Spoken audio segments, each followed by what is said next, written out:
বর্ষার এই সময়টায় আলু বখরা একেবারে পাকা পাকা তাজা তাজা পাওয়া যায়। আজকে আলু বখরা দিয়ে চাটনির একটি রেসিপি তোমাদের সাথে শেয়ার করছি। Hello friends, welcome back to Ojo and mom cooking and blogging. আজকে আমি এখানে 4টা আলু বখরা নিয়ে নিয়েছি। আলু বখরা সাধারণত আমাদের এখানে খুবই কম পাওয়া যায়, বর্ষার সময়টা মাঝে মধ্যে ওঠে। তো এখানে আমি 4টে আলু বখরা নিয়ে সেগুলোকে ছোট ছোট পিস করে কেটে নেব। আলু বখরা যদি বেশি পাকা হয় তাহলে কিন্তু বেশি পিস করার দরকার হয় না, ভাজতে ভাজতে গলে যায়। কিন্তু যদি একটু শক্ত থাকে তাহলে একটু ছোট ছোট পিস করে নেওয়াই ভালো, তাহলে ভাজতে গিয়ে বেশি সময় লাগে না, তাড়াতাড়ি গলেও যায়।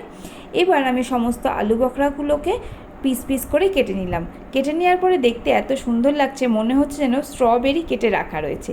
এবার আলু বখরা যেহেতু খুবই অল্প, সেই অনুযায়ী আমি একটা বাচ্চা কড়াই বসিয়ে দিয়েছি গ্যাসের ফ্লেমের উপরে।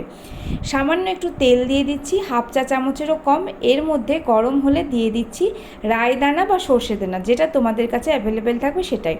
এবার দানাগুলো ফুটে উঠলেই এর মধ্যে খানিকটা হলুদ দিয়ে সমস্ত কেটে রাখা আলু বখরাগুলো এর মধ্যে দিয়ে দেব।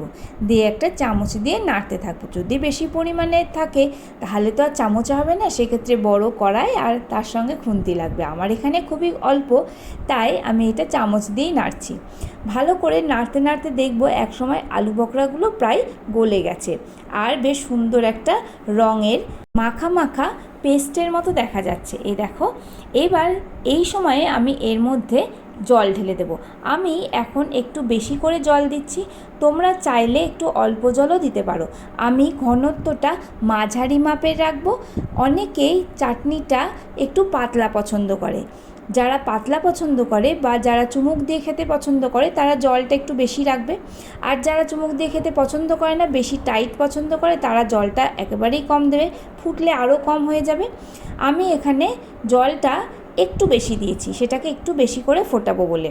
এবার এর মধ্যে সামান্য একটু লবণ দিয়ে ফুটে ওঠা অবধি অপেক্ষা করব। ফুটে গেলেই এর মধ্যে আমি চিনি দিয়ে দেব।